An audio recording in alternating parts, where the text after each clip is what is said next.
Kuwaye kuna mata, moyo unanawa, tohu ya kuna Jesu bonesi wedu, nekutenda tohu ya uchishago chedu, ora pawa kaneta, shakana kakuwayo, mukuna mata, tino komborerwa, ora pawa kaneta, shakana kakuwayo, nguwaye kuna mata, tenzi oswedera, anetiti kunzwa wana wajijema, jesetino jisa, amakomba ake, ora pawa kaneta, shakana kakuwayo, mukuna mata, tino komborerwa, ora pawa kaneta, shakana kakuwayo, nguwaye kuna mata, apo anoyedza, zoisa kuna Jesu anobatsira, nemoyo wekuzira, obvisa chinetso, ora pawa kaneta, shakana kakuwayo, mukuna mata, tino komborerwa, ora pawa kaneta, shakana kakuwayo, panguwaye mna mato, tino fusembira, shikomborero jesetino ziwana, mukusimbira iye, hakuna dambudzo, ora pawa kaneta, shakana kakuwayo, mukuna mata, tino komborerwa, ora pawa kaneta, shakana kakuwayo.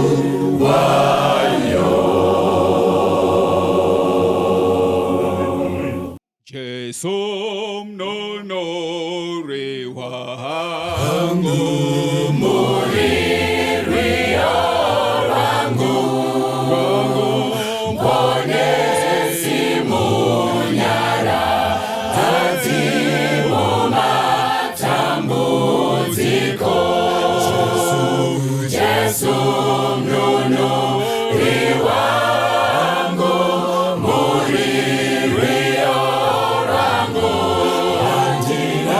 anjira imwea, ama inopinda imwi, murichishangu changu, Hupenyu wese, kananda wamudi, ima apo ndino chema, Jesu mnonore wangu, muririo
Vakadiwa navamwari, toda kutenda Jehovha nenyasha dzake nomukana waatipa katisanganisa zvakare mukudzidza shoko rake. Ngatinamatei panguva dzino tisati tapinda muchidzidzo chedu. Baba vedu vari kumusoro kudenga, musiki wedenga nepanyika, muridzi wezvose, toda kutendai panguva dzino. Zviri kudenga nezviri panyika zvinorarama nokuda kwenyu. Vainesu panguva dzino potodzidza shoko renyu, Mweya Mutsvene ngauve nesu, mutibatsire, mutitungamirire, mutidzidzise kurarama nenzira yamunoda. Mbiri norukudzo zvirambe zviri kwamuri, tanamata nokutenda tichipota nezita raJesu rinogara nokusingaperi. Amen. Toda kutenda Jehovha panguva dzino nenyasha dzake dzatiitira akatipa mukana wokudzidza shoko rinopa upenyu. Kana paine chinhu chakakosha chatingazviitira muupenyu, kudzidza shoko raMwari with a prayerful mind. Shoko rokuti tikadzidza rinochinja upenyu, rinoshandura mafungiro, rinochinja kunyangwe mafambiro. Shoko rine simba, anditi shoko rakatikoshera vafambi vari parwendo rwokuenda kumusha. Panguva dzino toda kudzidza chidzidzo chatoda kudzidza chakakosha chinomusoro wenyaya unoti upenyu hutsva muna Kristu Jesu. Mukadzidza chinhu chiri kugadzirwa nevanhu kuburikidza nevhangeri, kugadzira vanhu vanokwanisa kunorarama environment yekudenga. Ndoda kudzokorora apa. Chinhu chiri kugadzirwa nevhangeri, kugadzira vanhu vanokwanisa kunorarama environment yekudenga, vanokwanisa kurarama upenyu hwokudenga. Havanohurarami vavako, vanotanga kurarama upenyu hwokudenga vari panyika. Saka basa revhangeri kugadzira vanhu vachararama a heavenly life in this world iri corrupted nechitema. Vanhu vachararama in the atmosphere of heaven, munyika yasviba nechivi, munyika yaora nechitema. But vanhu vakadaro vachamira pazviga nezvitsidzo zvaMwari. So mukadzidza bhaibheri, Mwari vachironga nyaya dzekugadzira munhu kuti ave zvavanoda, kuti akwanise kurarama nengirozi kudenga, akwanise kudyidzana naMwari, akwanise kudyidzana nezvose zviri zvitsvene. Munoziva here vana vaMwari kuti kune vanhu vanonamata Mwari vakawanda, but vazhinji ndevechitendero havazi vaKristu.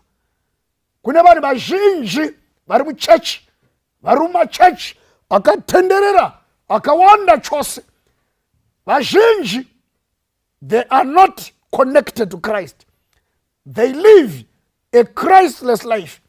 They live a spiritless life. Upenyu hwechikristu vana vaMwari, kurarama a spiritual life, kurarama upenyu hunotungamirirwa nomweya, kurarama upenyu hunotungamirirwa naKristu Jesu. Ukaona vhangeri rikatadza kuvumba munhu wakadaro, rikatadza kusvitsa munhu pakadaro, vhangeri rakoniwa mission. Mission yevhangeri kugadzira vanhu vafanana naJesu, kugadzira vanhu vorarama a spiritual life. Ndo mission yevhangeri, kudzikinura vanhu kubva mumatope echitema, kudzikinura vanhu kubva musimba romuvengi. So vazhinji vedu nhasi uno vari muchitendero kana mumakereke for foolish reasons. Vazhinji varimo kuti vawane hama, vawane shamwari, vawane vanhu vanovigwa navo. Aiwa, nyaya yekunamata inyaya yekuva noukama naMwari. Saka a lot of people, we worship God out of necessity. Zvokuti kana uchida kuona nhasi uno Mwari vakati nyaya dzekuenda kudenga hakuchina, kudenga hakuchaindwi. Kana kuti vose vaita zvitema gehena hakuchina, hakuna waunoona kuchechi. Vazhinji vanouya kuchechi nokutya gehena. The fear of hell, you've got no power to soften the heart of a sinner. vazhinji vanouya kuchechi nokuti vanoda kuinda kudenga. Kana uine pfungwa dzakadaro zvavati kudenga uindi. Nemhaka yei kana wavakosvi zvokunamata zvapera, webva denga ririko kana hakuna, gena ririko kana hakuna, vana vaMwari vanofana kunamata Mwari. Why? Because God is worthy to be worshipped. Hallelujah. We are here because of him. Wakatisika nomufananidzo wake. Tiri vaMwari by creation and tiri vaMwari by redemption. We're going to say amen. So mukadzidza ndoda kupai a very typical example yemurume waive mubhaibheri wainzi Nikodima. Ndi John chapter 3. Murume uyu, he was a high person. He was not an ordinary person. Waiva mukuru wamaJudha. Ari mukuru wamaJudha, he was a rabbi. Ndo vanhu vaiziva nyaya dzaMwari, vaiziva mutemo, vaiziva nzira dzaMwari. But murume uyu wanga ari murume wechitendero. He was not a Christian. Wanga asina ukama na Mwari, wanga asina ukama na Jesu. Wangori murume waiziva zvinoda kuitwa but asina ukama na Mwari wacho. So mukadzidza unoya kuna Jesu usiku, wangaona chimiro cha Jesu, wangaona Jesu maitiro ake. Kuti murume uyu wakasiyana neboka reSanhedrin, wakasiyana neboka revamwe vatungamiri vemakereke. So unobuya kuna Jesu usiku, ndomva kuti rabhi, tinoziva kuti muri munhu wakabva kuna Mwari. Hakuna ungaita mabasa aya amunoita kana Mwari asinaye. Unobuya kuna Jesu achida an explanation yesimba raJesu. Inzwai vana vaMwari, nyaya dzaJesu hadzidze kuexplaina simba raJesu, but ndedze kuexperience the power of the gospel, to experience the power of Jesus Christ. Ndochaileka pana Nikodima.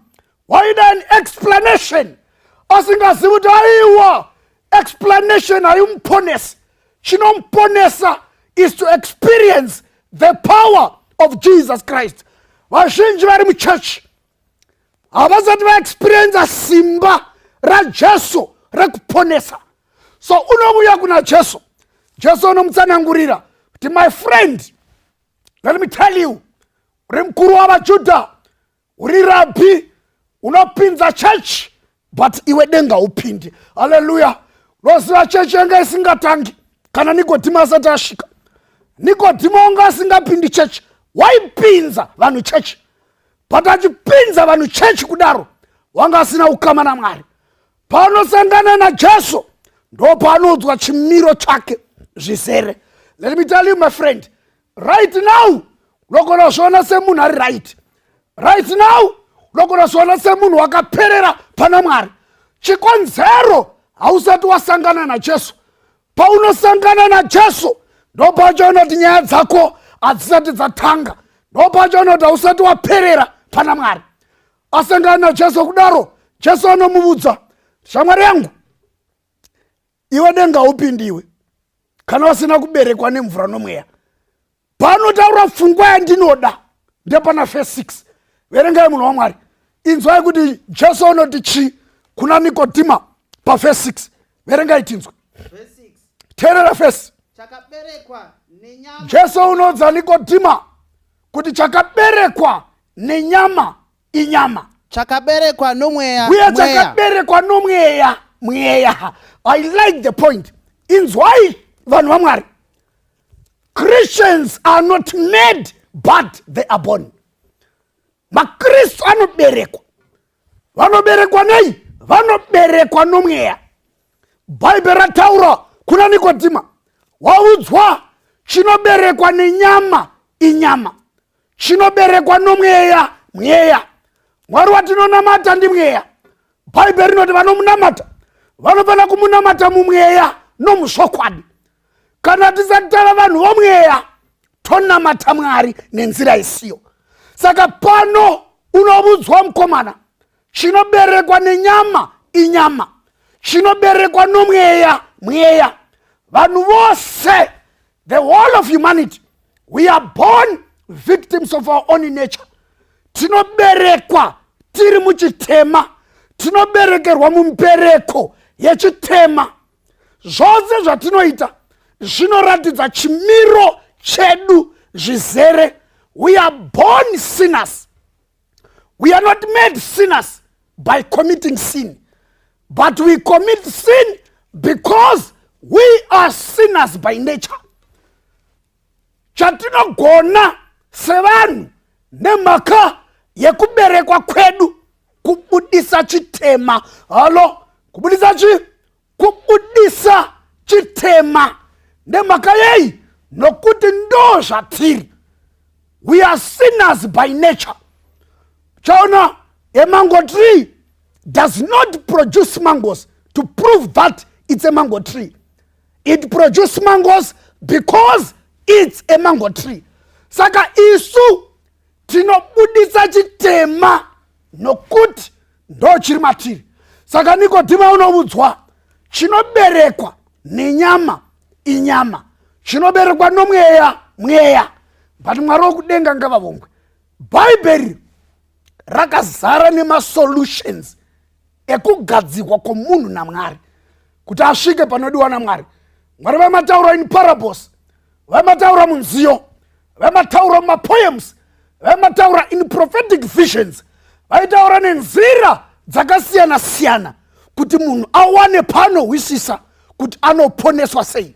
So mukadzidza bhuku raMatiyo chapter 16 verse 24, ndoziva verse rosi pairi, ndorati muriterere zvakanaka. I want you to follow me closely on this one.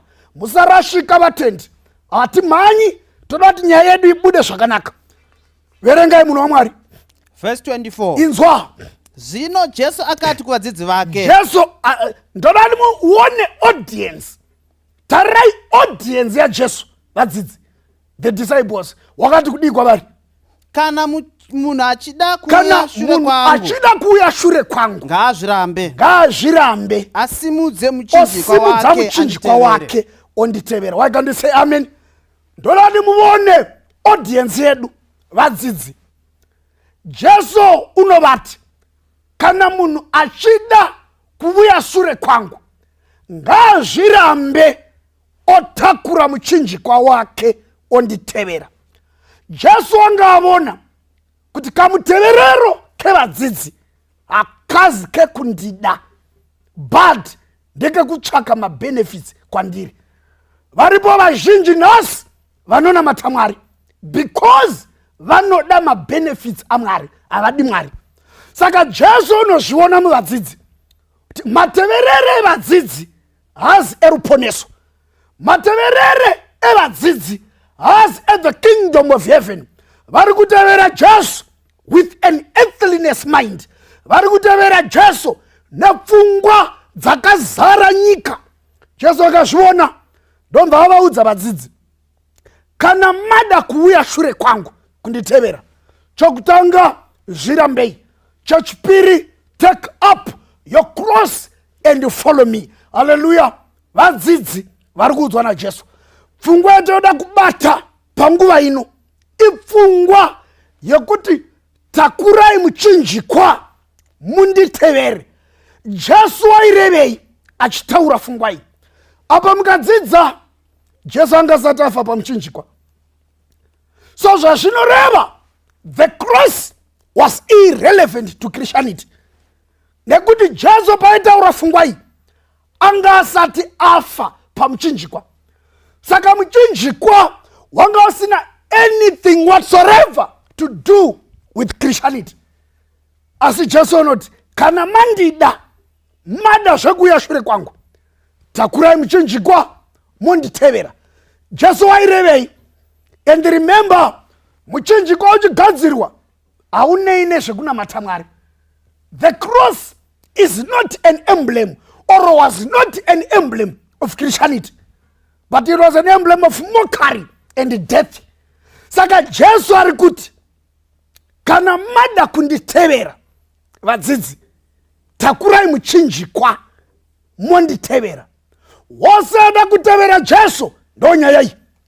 Nyaya yekutanga kana wada kutevera Jesu panotangira nyaya kutakura muchinjikwa wotevera Jesu. Kana izvi zvisina kuitika kwamuri maizvi baba, kana zvisina kuitika kwamuri hamusi kutevera Jesu, muri kumutevera for earthly benefits. Wairevei Jesu? Toda kutatamura nyaya iyi. Mirai tinzwe pana imwe nzvimbo paakaitaura futi pana Mark chapter 10 verse 17. Jesu anobva kublesa vana, apedza kublesa vana, mufana anomhanya achiuya kuna Jesu. Waitoziva kuti Jesu unonamatwa, uye waitonamatavo unonopfugama pamberi pake. Ndomva ataura zvinotevera. Verengai munhu waMwari. Ndomva ati chi? Verse 17. Inzwa verse. Zvino akati achibuda kunzira, Eka mumwe akamhanyira mhanya kwaari akati, akapfugama pamberi pake, Hallelujah. akabvunza Ndomva afunza achiti, ndomva ati chi? mudzidzisi wakanaka. Unovunza mubvunzo wakakosha. Inzwa, Mudzidzisi wakanaka, Ndoitei ndinoiteiko kuti ndigare nhaka youpenyu waikandise husingaperi? Amen Church. Unovunza mubvunzo wakanaka asi wakaipa amupo. Amunandiwa? Waindati wakanaka asi wakaipa. Pfungwa dzine mufana uyu ipfungwa dzekuti nyaya dzoruponeso ndedzekushandira. No, salvation is by grace. Ruponeso inyaya dzenyasha, but mukomana waida ruponeso rwokushandira, waida ruponeso salvation by works. Nyaya dzekuponeswa hadzisi dzemabasa ako, but inyaya dzenyasha dzaMwari. Saka mukomana unoti ndoitei kuti ndiponeswe? Jesu akati chi? Verengai. Jesu akati kwaari, Inzwa mhinduro yamuponesi. unondidzireiko Unondidzireko wakanaka? wakanaka? Hakuna wakanaka, Hakuna wakanaka asi mumwe Mwari. chete iye Mwari. Famba. Mirayiro unoiziva inoti, Jesu anobva ati mirayiro unoiziva inoti, usauraya, usauraya, usaita usaita upombwe, usaba, usapupura nema, usanyengera, kudza baba vako na amai waitaura vako. mirayiro ine 10 yose. Ndomva ati chi? Akati kwaari, Ndomva ati kwaari, mudzidzisi, izvi zvose izvi zvose Jesu izvi kubva pabuduku ndakazviita hwangu. kubva pabuduku hwangu. Mufana anga ino ukasha uyu. Zvose izvi silabhasi yamandipa Jesu ndakapedza. Ndoda silabhasi yepamusoro ndakaipedza iyi kubva pabuduku hwangu. Jesu anobva ati chi? Jesu akamutarira akamuda. Jesu akatarira mukomana akamuda. Waikandise amen. Mira itinakidzwa apa. Jesu unopa mukomana zvaiziva kuti ari zealous mukuita izvi. Ndomva azvitaura. Mukomana akati izvi ndakaita kubva pabuduku hwangu. Jesu unotarisa jaya ndokurida. Hausati wambodiwa naJesu iwe. Jesu kana akuda hakuvanziri nyaya yekuponeswa. Amutarira akamuda. Ndomva amuti chi? One thing thou lackest. Waikandise amen. Verengai muwe. Ndomva amuti chi? Akati kwaari, Ndomva ati kwaari, unoshayiwa chinhu one chimwe thing thou chete. lackest. Enda unotengesa zvose zvaunazvo, Enda unotengesa zvose zvauinazvo, upe varombo, wopa varombo, uve uve nepfuma nepfuma kudenga, ugouya unditevere. ugouya unditevere. Dzirai pazasi. 22. Asi Asi wakasviba wakasviba iri, mwoyo neshoko iri. akaenda Mira neshungu. ipapo Jesu akuratidza mufana zvaanoleka. Wangazire Christian mufana uyu. He was an impositor. Akumubudza kuti iwe mira ndikubudire pachena kuti you are not a Christian. Hausati wakwana. Inda unotengesa zvose zvauinazvo, wopa varombo, woya shure kwangu wonditevera. Mufana akasviba mwoyo neshoko. Asviba. Kati aiwa iyi nyaya hiti. Jesu aida kuratidza mukomana kuti my friend, you are not yet a Christian. You are just a religious person, not a Christian. Hausati wa mukristu. Hausati wane upenyu hutsva muna Jesu. Saka mukomana audzwa unoenda akatsamwa kwazvo. Chikonzero mukomana aifunga kuti ruponeso inyaya yemabasa. Aiwa, ruponeso inyaya yezvatakaitirwa naJesu tozvitenda zvoraramika matiri. That's salvation. Saka mukomana unoudzwa enda unotengesa zvose upe varombo. Mukomana unotsamwa taiwa nyaya hiti. Anditi ndoda kuti muunzwe mubhaibheri rechirungu zvaanotaurirwa naJesu. Paanonzi enda unotengesa zvose anonzi chi? Verengai nechirungu. Ndoda kuti muone zvinoudzwa vadzidzi ndo the same statement rinoudzwa mukomana, ndo the same statement rinouya kwatiri nhasi kana tada zvekutevera Kristu. Many of us, we are connected to churches and denominations, but we are not connected to Christ. Inzwai zvinoudzwa mukomana. Verengai munhu waMwari. Verse 21 anonzi chi? Verse 21. Inzwa. Then Jesus beholding loved him. Jesu akamutarisa akamuda. And said unto him, One thing thou lackest. Go thy way. Go thy way. Sell whatever thou hast. Everything that you have. And give to the Give poor. to the poor. And thou shalt have treasure in heaven. And come take up the cross and follow me. Take up the cross and follow me. No patiri kuda. Vadzidzi vanoudzwa, vakomana, kana mada kunditevera, take up your cross and follow me. Komana anoudzwa, come take up your cross and follow me. Jesu wairevei. No patiri kuda kutsika. Wairevei. Nemaka kuti muchinjikwa wanga usati wavapo. Muchinjikwa wanga usina anything nekunamata Mwari. Chavaiziva vadzidzi nevanhu venguva iyoyo vaiziva the purpose and the function of the cross panguva yakagadzirwa muchinjikwa nemaroma. Vaiziva basa romuchinjikwa. Saka Jesu mukugadzira vanhu kuti vakwane kupinda denga ano-include the cross muequation. Chandoda kuti muzive vana vaMwari ichi chinhu chibatei. Nature yedu yatambotaura kuna Nikodhima kuti chinoberekwa nenyama inyama, chinoberekwa nomweya mweya. Chakaberekwa nenyama ichi chinonetsa. Ndo problem yemunhu iyoyo. My problem yenyu haizi yezvamunoita asi panobva zvamunoita. Hallelujah. Kana orapa usarapa masymptoms, rapa chikonzero chaita musoro uteme. Saka nyaya iripo inyaya yekuberekwa kwedu. Tinoberekwa nemhodzi yechitema mukati medu. Saka Jesu unoudza vadzidzi kuti mhodzi iyi inopera koga kana matakura muchinjikwa manditevera. Let me explain ipapa tobva tavhara. Ndoda kuti munzwe, let me say this in low levels of decibels. Inzwai church, inzwai vanhu vaMwari. Mwari vanoregerera zvatinoita, asi panobva zvatinoita haparegerereki. Ndodzokorora. God can forgive the manifestations of our nature, but he cannot forgive the nature itself. Why? Because our nature is unpardonable. It cannot be forgiven. Hairegerereki. Nokuti Mwari vakaregerera nature yedu inoramba ichibudisa. Vakairegerera inoramba ichibudisa. Nekuti problem hazvisi zvabudiswa. Ngaendiuye kwamuri kwamunohwisisa. Mai baba, problem haisi small house. Problem haasi makuwa. Problem hakusi kunyeya. Ndepari kubva izvozvo. Saka Mwari havadi kudhila nemakuwa, havadi kudhila nekunyeya. Vanoda kurapa the source. Hallelujah.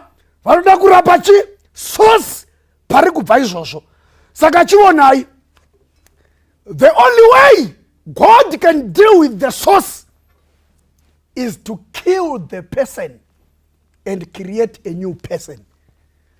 Zvakaitwa matiri nechitema hazvigadzirisiki. The only way kugadzira zvakaitwa mumunhu nechitema kuuraya munhu wacho, Mwari wosika munhu mutsva. Saka Jesu achitaura nyaya yekuti ateverwe nevanhu vanoda kumutevera, ndo nyaya yaibudisa kuti vakomana, kana mada kunditevera, takurai muchinjikwa wenyu monditevera. Kutakura muchinjikwa zvakunoreva, listen to this.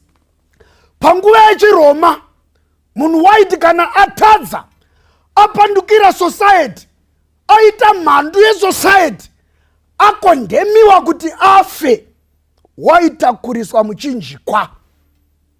Wotsenga muchinjikwa wako, wonanga nemuchinjikwa wako kunzvimbo yokunofa. Chauri kuparidza wakatakura muchinjikwa, uri kuti ndatadza, ndadarika murayiro, and I'm worthy of death. Hallelujah. Saka Jesu achiudza vadzidzi, ndofungwa yaifana kupinda muvadzidzi, kuti muchinjikwa unotakurwa nemunhu adarika murayiro. Muchinjikwa unotakurwa nemunhu anofana kunofa. Ndofungwa dzaipinza muvadzidzi, kuti vadzidzi, bvumai kuti muri vatadzi, ende bvumai kuti makunodi makunofa. Saka munhu iwe neni tisaifana kutakura muchinjikwa wedu physically, takananga kunofa, tofa physically. But Jesu akatida, waikandise amen. Jesu akatida nyika isati yavambwa. Jesu akati, aiwa baba, vanhu havanganofi, regai ndinofa panzvimbo yavo, a substitutionary death. Regai ini ndinofa. But Jesu wanga asingagoni kutakuriswa muchinjikwa asina kutadza. Abadati mpabata kuti Jesu atakure muchinjikwa, waifana kudarika murayiro. Kuti Jesu atakure muchinjikwa, waifana kuva mhandu yesociety. Saka wakaverenga Bible rinoti Jesu wakaitwa chitema, Philippians chapter 2 verse 5. Inoti Jesu wakaitwa chitema. Christ was made sin for us, so that we can be the righteousness of God in him. Jesu paakaitwa chitema, Isaiah inoti, he was numbered with transgressors. Why can't you say amen, church? Angoitwa chitema Jesu, he was numbered with transgressors, and angodaro, he was now worthy of carrying the cross. Saka Jesu oneswa zvivi zvedu zvose pamusoro pake zvazadzwa. Angonzahwa chete, ndomva anhambiwa nevatadzi. Wangava worthy kutakura muchinjikwa. Unotakuriswa Jesu on behalf of us. Akananga uKalvari kuti anofa. Ndoda kuti mubate point iyi. Jesu paaifa pamuchinjikwa, isu takafa tiri maari. Ndodzokorora. Kristu ari pamuchinjikwa, the whole humanity was in Christ. Sa Adamu paakadya muti kuEden, vanhu vose vakadya muna Adamu. Jesu paakainda pamuchinjikwa achinofa, vanhu vose vakanofa muna Kristu Jesu. That's why Paul achinyora kuna Galatians chapter 2 verse 20. Ndakaroverwa pamuchinjikwa pamwe chete naKristu. Handisisiri ndorarama, asi Jesu unorarama mandiri. Saka Jesu achifa, ini ndakafa ndiri maari. Waifa ndiani? Munhu wekare. That old nature, munhu wenyama, ndiye airoverwa pamuchinjikwa. Regai munzwe vaRoma chapter 6 verse 11 zvairotaura. Romans chapter 6 verse 11. Unzwe kuti takafa. Verengai munhu waMwari. Likewise, reckon ye also yourselves to be dead indeed. Hallelujah. Unto sin. Likewise, reckon yourselves to be dead unto sin. Naizvozvo nemivo muzviti makafa. Halo, muzviti makaita sei? Makafa kuchivi, asi muri vapenyu kuna Mwari muna Kristu Jesu. Mwari vanotigamuchira kudenga in Christ Jesus. We are accepted in heaven in the beloved. Pasina Jesu hapana kugamuchirwa kwedu. Saka Bible rati muzviti makafa. Ndodzokora ndodoti mubate fungwa iyi, andizo ndokuudzai sei. Bible riri kuti mai baba musikana mukomana zviti wakafa. Ndoda kuti titsanangure papa. Zviti wakaita sei? Inzwai. Imi munoparidza vhangeri vanhu vakafa zvine simba imi. Ndokuvhunzai. Munhu akafa achiri kukwanisa here kuita zvaaita? Toti yanga iri mhombwe, yanga iri mbavha, wairoya, wafa. Achiri kukwanisa kuroya here? Achiri kukwanisa kuita upombwe here? Achiri kukwanisa kuba here? Hachakwanisi. Nemhaka yei? Nekuti wafa. Satan haagoni kushandisa munhu wafa. I like this point. Hallelujah. Kana ukafa nhasi iwe, Satan haagoni kushandisa. Anogona koga kukushandisa kana uri mupenyu. Saka Bible rati imi zviti makafa. Kana usingadi kushandiswa naSatan nhasi, reckon yourselves dead unto sin. Zviudze kuti wakafa. Wonai, miracle yeshoko raMwari. The only miracle with the word of God is to believe it. When you believe the word of God, it becomes real in you. Rotanga kurarama zvarataura mauri. And faith establish obedience. Pasina faith, don't talk of obedience. Adam kuiden wakatestiwa faith yake. Pakangolusa faith in the word of God, yakaita lead into disobedience. Saka if we have faith mushoko raMwari, rotanga kurarama zvarataura matiri. Saka ratiudza kuti reckon yourselves to be dead unto sin. Ndakamira pano kudai ndotozvidza kuti ndakafa. Every day ndichimuka ndozvidza kuti ndakafa. That's mapostora Paul achiti I die daily. Paulo daily achimuka achidza kuti ndakafa. Satan haagoni kushandisa chitunha. Hallelujah. Satan haagoni kushandisa chi. Maidambudziko zvamunoita haisi problem yekuti hamuna mati zvine simba. Dambudziko nderekuti hamuna kufa. Saka the devil can use you because you are still alive. Saka munhu wafa, Satan haagoni kumushandisa. Ende kana tafa, Kristu anosika munhu mutsva. Why can't you say amen? Mukadzidza bhuku raVakorinde rinoti iwe benzi hauzive here kuti chaunodzvara hachimeri kana chisina kufa. Ukafutsira mbeu muvhu kuti ibude iri mbeu nyuwani, inofana kutanga yafa. Kana yafa yakubuda mbeu nyuwani ine zvibereko. Hallelujah. Same in Christianity. If we want to live a new life in Christ Jesus, we ought to reckon ourselves dead unto sin. Then tomukata zvisikwa zvitsva, totanga kubereka zvibereko zvekururama. Why can't you say amen? Regai munzo kuti chinopeta pana chapter 6 dzavaroma verse 4 inoti chiverengai munhu waMwari. Verse 4. Verse 4. Naizvozvo pakubhabhatidzwa takavigwa pamwe chete naye murufu. Bible rati naizvozvo pakubhabhatidzwa takavigwa pamwe chete naye murufu. Mirai tingotaura izvi in passing. Kana munhu achibhabhatidzwa, Bible rati ari kuvigwa. Hakuvigwi munhu mupenyu, kunovigwa munhu wafa. Hallelujah. Kunovigwa munhu waita sei? Saka when people are being baptized, it's burial. Nemhaka yei? Nekuti munhu wafa. Wafa papi? Wafa pamuchinjikwa muna Kristu Jesu. Jesu paakafa, ini ndakafa ndiri maari. Ndikatenda izvozvo, I've got a right to be baptized. Ndakunovigwa. Regai nditaure izvi futi makateerera muhwisisa. Miracle is not in water. The miracle is in death. the life exchange was not in the grave. The life exchange was at the cross. Jesu pakapuwa zvangu zvose, akandipa zvake zvose. Jesu akanofa nezvangu zvose zvikaparara pamuchinjikwa, indikasara nezvose zvaKristu. Saka mumvura ndakunovigwa.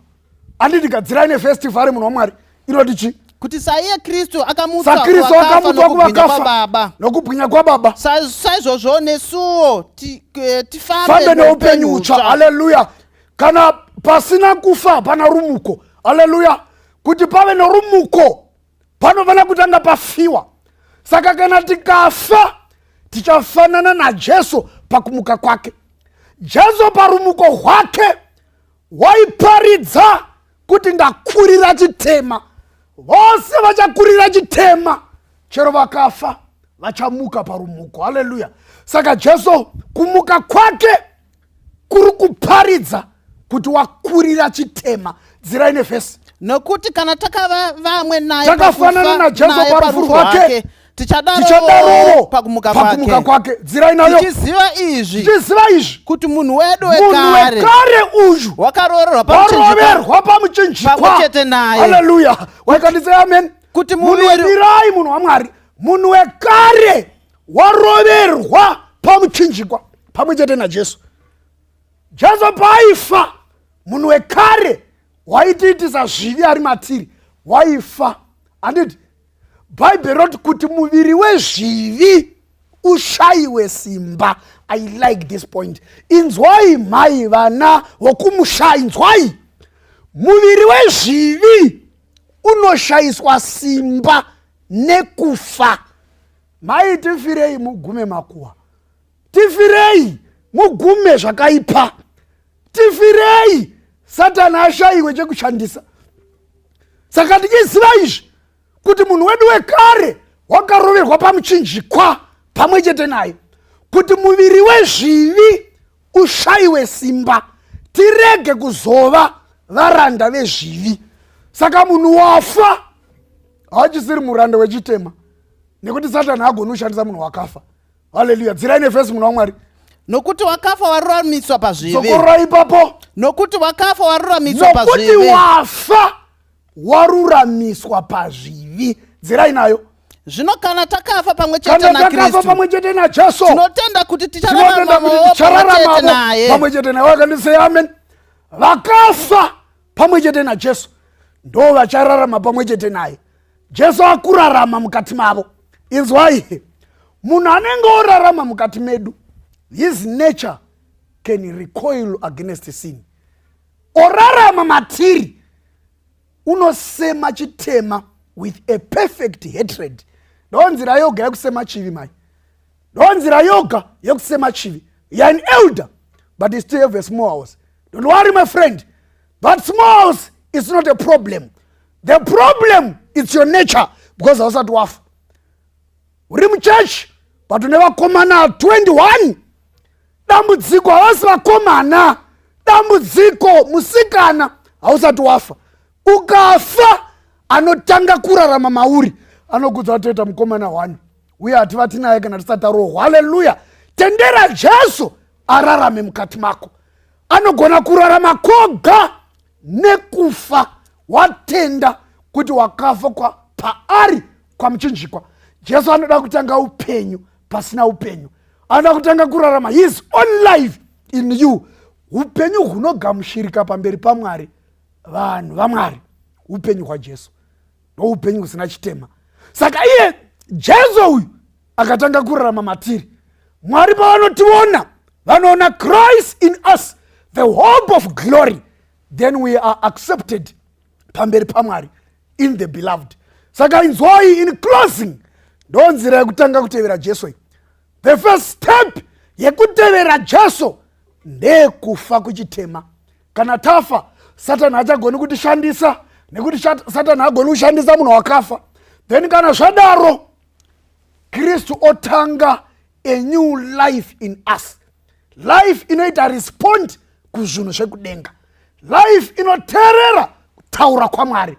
then totanga a heavenly life, a heavenly journey with Christ Jesus. Hausi munamato wenyu here mai, hausi munamato wenyu here baba, hausi munamato wako here jaya, hausi munamato wako here mwanasikana. Kana uri munamato wako, tenda kune zvatataura zvinova a reality in you. May God bless you all. Jesu ndishamwari wedu, mtakuri wezvitadzo, isu tinokomborerwa, unonzwa minamato. Tashaya runyara roti norwadzwa mumoyo, kuti tisabvumira zvose kuna Jesuyo, kuti isu tinoyedzwa mwezve tatambudzwa, tisarasa rudaviro namata kuna Jesu. Ndiye shamwari wedi kokutakura dambudzo, unonzwa kutadza kwedu, vumira kuna Jesu, kuti tashaya masimba, taneta nemitoro, muponesi mubatsiri, vumira kuna Jesu. Vashamwari vakushorana mata kuna Jesu, iye unokutambira, kumbira kuna Jesu, kuti tashaya masimba, taneta mitoro, muponesi mubatsiri, vumira kuna Jesu. Vashamwari vakushorana mata kuna Jesu, iye unokutambira, kumbira kuna Jesu. Pamchinjiko pane hupenyu, Jesu atingitarise, pasine pfuma ngezvenhando, pamberi ndoona zvakanaka. Mune hupenyu mukutarisa, muchinjikwa upenyu wakanaka, kutarisa Kalvari, apo ndakamutarisa Jesu, iye akanyemwerera, kuti ndava mumatambudzo, muchinjiko unondisimbisa. Mune hupenyu mukuru kuchinjikwa Kristu, hupenyu wakanaka kutarisa Kalvari, ndino zatarisa mchinjiko, ndosimira muchinjiko, hakuna anazaputika, anasimira simbaredenga.